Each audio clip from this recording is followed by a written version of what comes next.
مفتی محمد زبیر صاحب، یہ غم کسی ایک کا نہیں، یہ غم تو انسانیت کا غم ہے۔ یہ غم ایسا ہے کہ یہ غم ظاہر رہتی دنیا تک رہے گا۔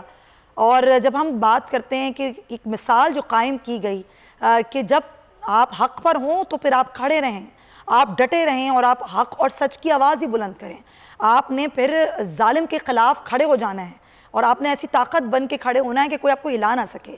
لیکن وہی بات کہ جب ہم بات کرتے ہیں آج کے دن کی، تو جو تکلیف اور جو غم ہے وہ زندہ ہو جاتا ہے، لیکن اس سبق کو جو کہ ہمیں لینا چاہیے اپنی زندگیوں میں، ہم لے نہیں پاتے۔ وہ ہم کیسے لے سکتے ہیں؟ بسم اللہ الرحمن الرحیم، نحمدہ و نصلی علی رسولہ الکریم، اما بعد۔ یہ بڑا اہم نقطہ آپ نے ذکر کیا ہے کہ اس لازوال جلیل القدر، رفیع الذکر اور عظیم الشان قربانی سے ہمیں جو سبق لینا چاہیے تھا، اس کا جو حقیقی فلسفہ اور پیغام تھا، وہ ہے دراصل کہ ہم سب کو اس کی طرف متوجہ ہونا چاہیے۔ مگر اس قربانی کا تذکرہ کرنے سے پہلے یہ دیکھنا چاہیے کہ قربان کون ہوا ہے۔ قربانی تو دی گئی، مگر قربان کون ہوا؟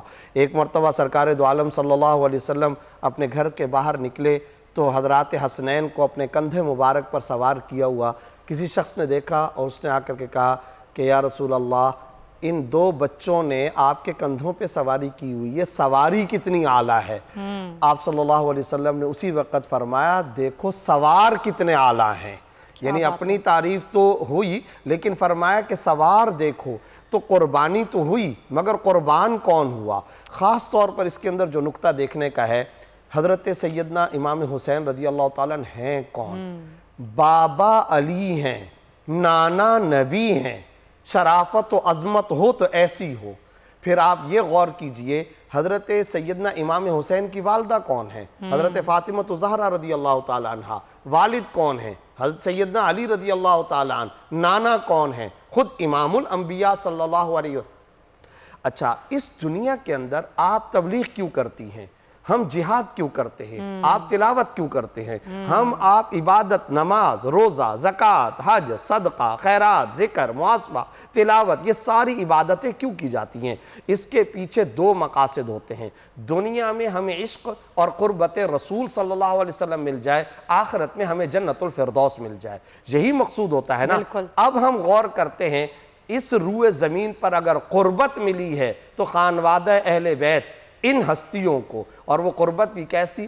جسمانی قربت تو ہے، وراثتی قربت تو ہے، رشتہ داری کی قربت عظیمہ تو موجود ہے، لیکن اس کے ساتھ ساتھ خود آپ صلی اللہ علیہ وسلم کی کتنی حدیثیں ہیں جس میں آپ صلی اللہ علیہ وسلم نے حسین کو اپنا بیٹا، اپنا جگر گوشہ، اپنی آنکھوں کی ٹھنڈک، اپنا ریحان، اپنا جنتی نوجوانوں کا سردار، فاطمہ رضی اللہ تعالیٰ عنہ کو اپنا جگر گوشہ، حضرت علی کو آ کر کے جنت کے محل کی خوشخبری۔ یہ خانوادہ کیسا ہے؟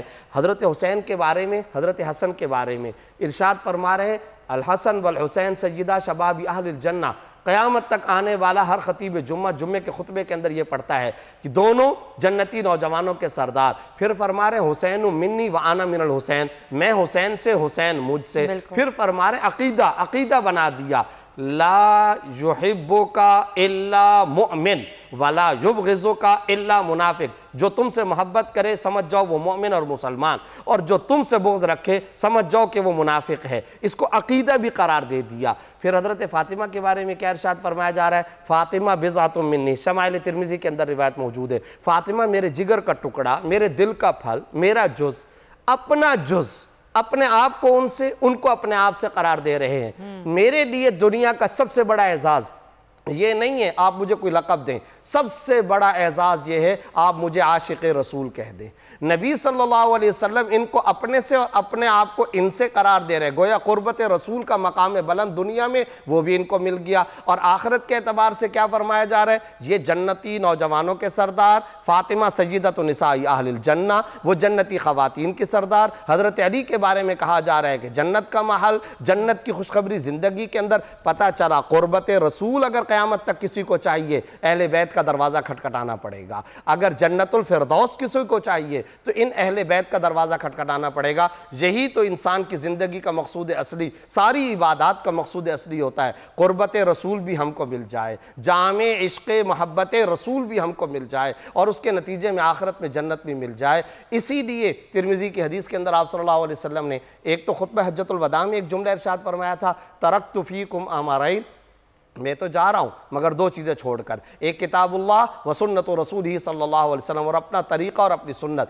ایک اور حدیث کے اندر فرمایا جو کتب سیاہ اور ترمذی کے اندر موجود ہے، میں جا رہا ہوں مگر کتاب اللہ اور عطرت اہل بیت، اپنا خانوادہ، اپنے اہل بیت کو چھوڑ کر جا رہا ہوں. گویا قرآن اور رجال اللہ کو چھوڑ کے جا رہا ہوں. جب تک ان کو اختیار کیے رکھو گے تم دنیا کی عزیز ترین قوم بنو گے. پتہ یہ چلا انسان کو زندگی گزارنی ہے ان کے نقوش پا پر. دنیا سے جب جا رہا ہو ان اہل بیت اور حضرات حسنین، حضرت سیدنا امام حسین کی محبت لے کر کے چلے جاؤ، انشاءاللہ وراثت میں تمہیں جنت الفردوس مل جائے گی. بالکل آپ نے درست فرمایا، اور یہی تو اصل مقصد ہے. اور ہم یہ دیکھتے بھی ہیں کہ جب محرم آتا ہے اور خاص طور پر یہ آج کا دن، تو لاکھوں کروڑوں مسلمان ہیں علامہ صاحب جو کہ رنج و غم مناتے ہیں، اپنے غم کا اظہار کرتے ہیں. اگر آپ کو یہ ویڈیو پسند آئی ہے تو سبسکرائب کریں اور بیل آئیکن پر کلک کریں. ڈیجیٹل لون سکیم، عوام کو قرضوں کے جال میں پھنسا کر لوٹنے والے بھیڑیے بے نقاب. بول کی کاوشیں بارآور ثابت ہو گئیں، آن لائن قرض مافیا کے گرد گھیرا تنگ ہو گیا ہے.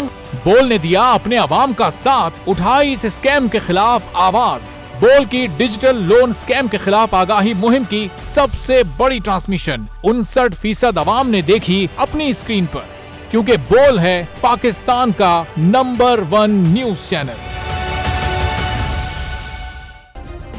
سبسکرائب کریں اور بیل دبائیں تاکہ کوئی خبر رہ نہ جائے.